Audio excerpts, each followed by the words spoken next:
પાપી જીવો કેવી રીતે પવિત્ર બની શકે છે, મને એ જણાવો.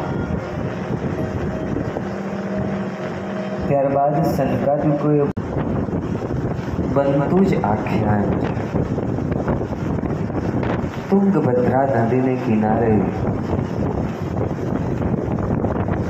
આત્મદેવ નામના એક બહુ મોટા ધનવાન વિપ્ર રહે છે. પુરોહિત કર્મ કરી અને પોતાનું જીવન વ્યતીત કરે છે.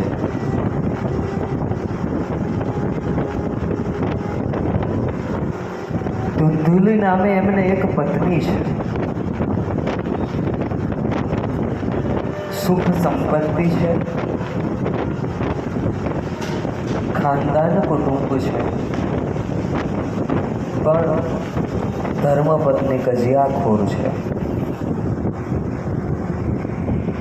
આ લોકની અંદર બધાને બધી વાતનું સુખ હોતું નથી.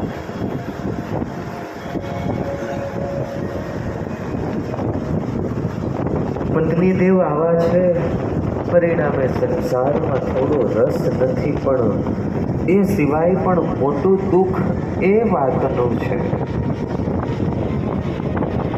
કે પરમાત્મા એક પણ સંતાન નથી.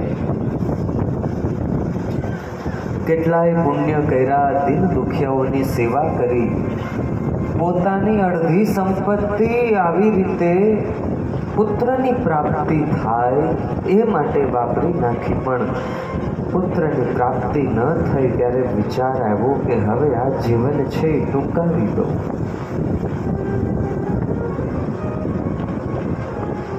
એક તો ઘરમાંય દુઃખ અને થયું પુત્રના આધારે જીવીશ, પણ પુત્રનું પણ દુઃખ, એટલે ઘર છોડી અને વનમાં ગયા અને